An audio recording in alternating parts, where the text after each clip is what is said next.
Hello and welcome to Dr. Nora's Clinic. In today's episode, I'll be showing all of you budding doctors and medical students out there how to use your stethoscope to listen to your heart, including where to put your stethoscope and what the different areas of the heart sound like.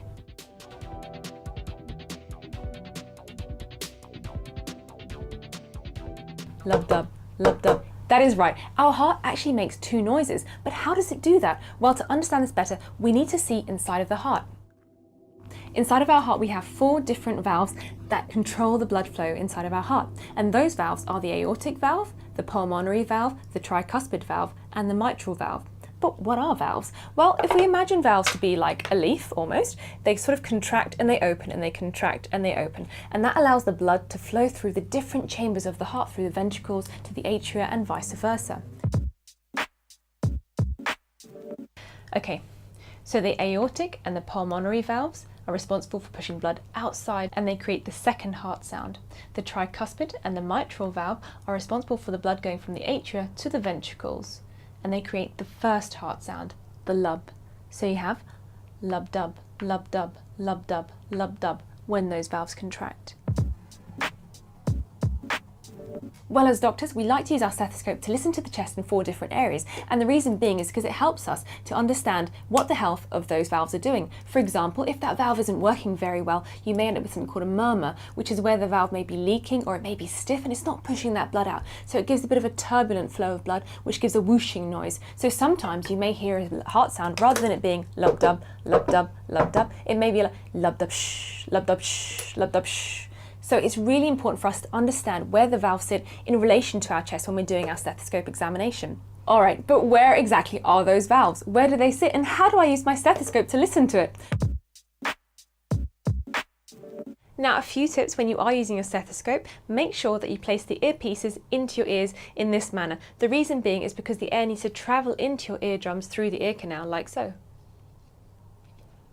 Another top tip is when you are listening to the mitral valve, when you're listening for the carotid artery, for example, you always like to use the bell of the stethoscope, which is the smaller of the 2 sides of your stethoscope. Now, some stethoscopes will have an option where you can turn it, in which case you turn it 180 degrees until you hear a click.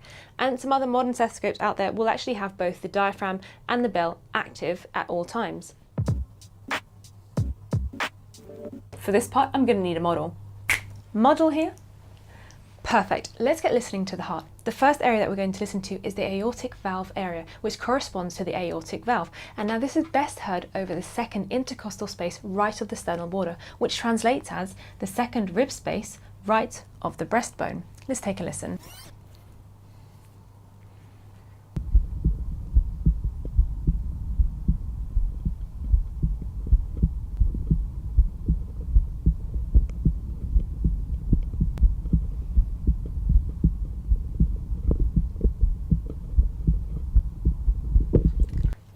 Beautiful, isn't it? The second place we're going to listen to is the pulmonic valve area, which is located on the second intercostal space left of the sternal border.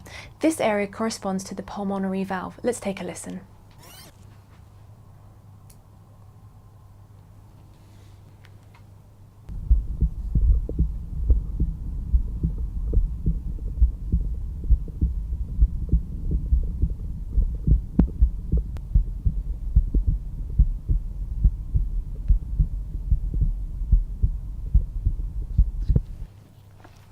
Both the aortic valve and the pulmonary valve control the blood flow from the ventricles to the rest of the body.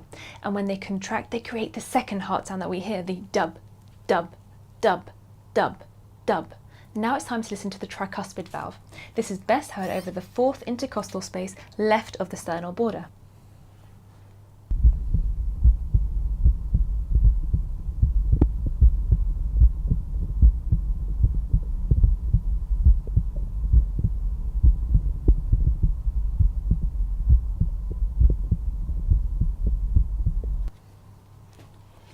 And now finally, it's time to listen to the mitral valve area.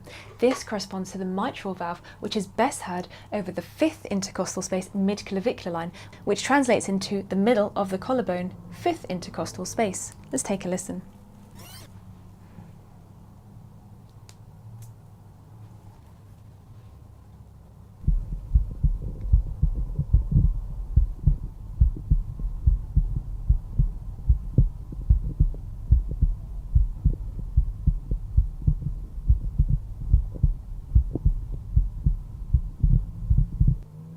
This area can also be listened to using the bell of the stethoscope, which detects low frequency sounds. Let's take a listen.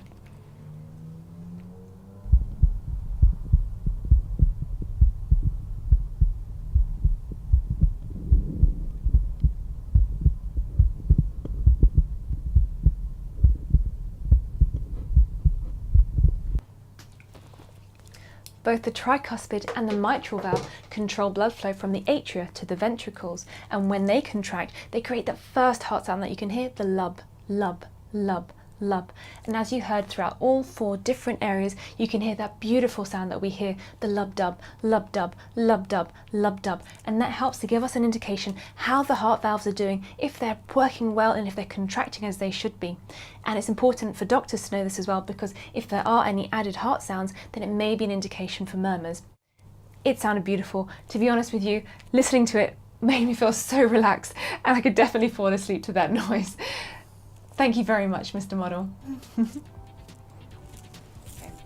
Thanks for watching, and as always, if you have any questions or suggestions, please drop me a line in the comment section below, and stay tuned for my next video where we'll be analysing how the heart sounds during rest and when it's stimulated. Take care and stay healthy.